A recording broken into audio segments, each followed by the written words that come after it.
Assalamualaikum warahmatullahi wabarakatuh. Salam sejahtera bagi kita semua. Yang saya hormati Ibu Dr. Hamidah Suryani MPD dan Ibu Risa Megafitri SPD MPD dan teman-teman kelas 01. Pertama-tama marilah kita panjatkan puji syukur kehadirat Allah Subhanahu wa taala dan salawat serta salam kepada Nabi Muhammad SAW. Saya Andi Faratu Faila selaku moderator dan teman-teman presentator yang akan mempresentasikan makalahnya yang berjudul Sosialisasi PKLH melalui jalur luar sekolah dengan anggota Nurlinda DA selaku presentator pertama dan Sri Ayu Putri selaku presentator kedua. Untuk penjelasannya, marilah kita simak materi yang akan dibacakan oleh presentator. Kepada presentator, dipersilahkan. Serius yang terkait dengan aspek lingkungan hidup.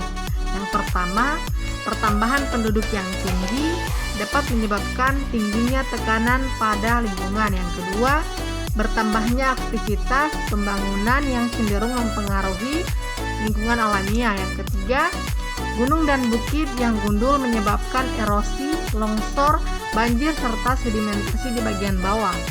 Yang keempat, banyaknya limbah-limbah dari peternakan, domestik, pertanian, dan lain-lain. Yang kelima, kondisi daerah resapan hilang atau berkurang fungsinya. Sosialisasi PKLH melalui jalur luar sekolah. Pertama, jangkauan sasarannya yang sangat luas, mencakup seluruh komponen masyarakat dan penduduknya, meliputi semua kategori usia. Yang kedua, strategi dan pendekatan yang dipilih sangat bervariasi dan ini bisa disesuaikan dengan situasi dan kondisi setempat. Yang ketiga, kesempatan belajar di masyarakat lebih banyak daripada di sekolah. Cara mensosialisasikan PKLH melalui jalur luar sekolah.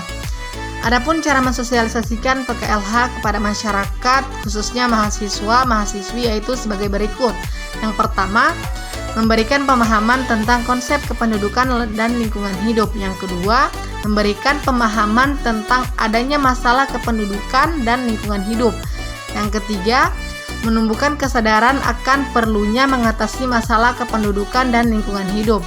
Yang keempat, memberikan pemahaman tentang adanya hubungan timbal balik antara penduduk dengan lingkungan hidup.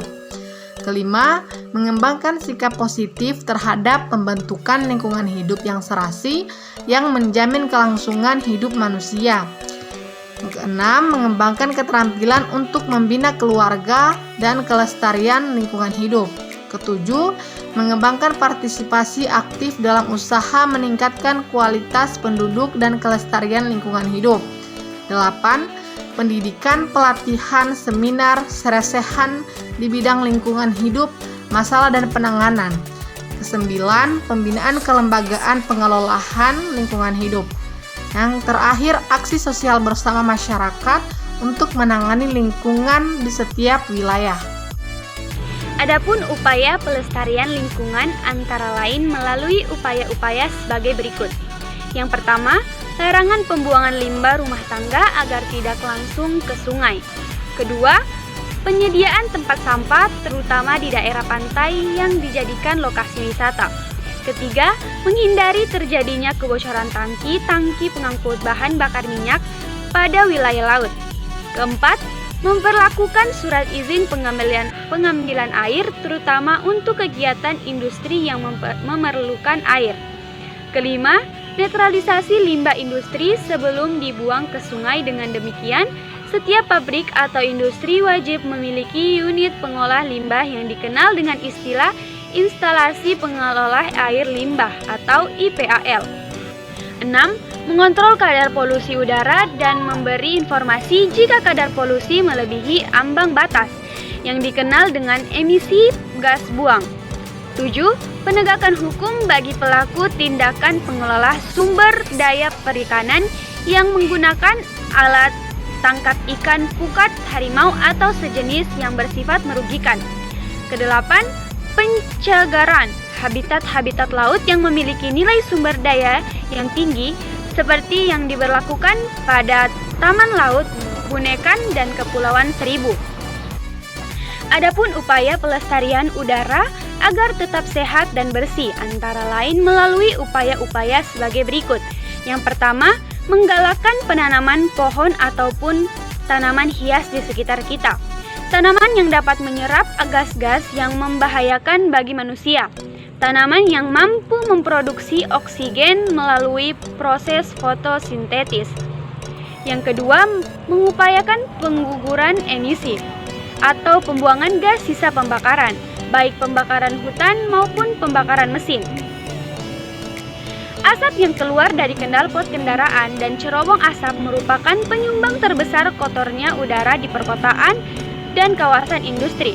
Salah satu upaya pengurangan emisi gas berbahaya ke udara adalah dengan menggunakan bahan industri yang aman bagi lingkungan, serta pemanasan filter pada cerobong asap pabrik.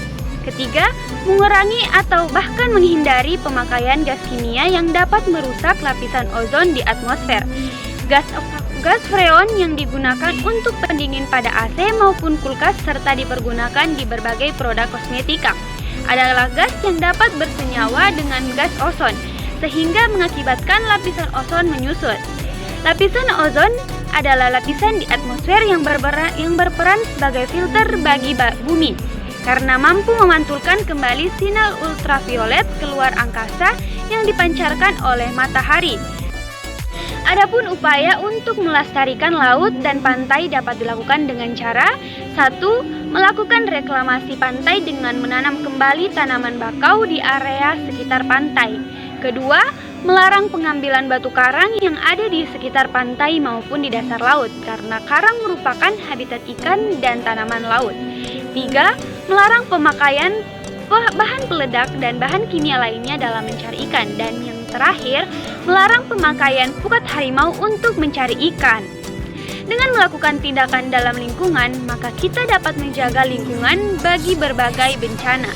Sekian dari materi yang saya sampaikan, saya kembalikan ke moderator. Baiklah, itulah tadi materi yang telah disampaikan mengenai sosialisasi PKLH melalui jalur luar sekolah dari teman-teman presentator, yang mudah-mudahan menambah wawasan kita semua. Saya selaku moderator berterima kasih atas perhatiannya dan meminta maaf apabila ada salah kata. Dengan mengucapkan alhamdulillah, presentasi ini saya tutup. Wabillahi taufiq wal hidayah. Wassalamualaikum warahmatullahi wabarakatuh.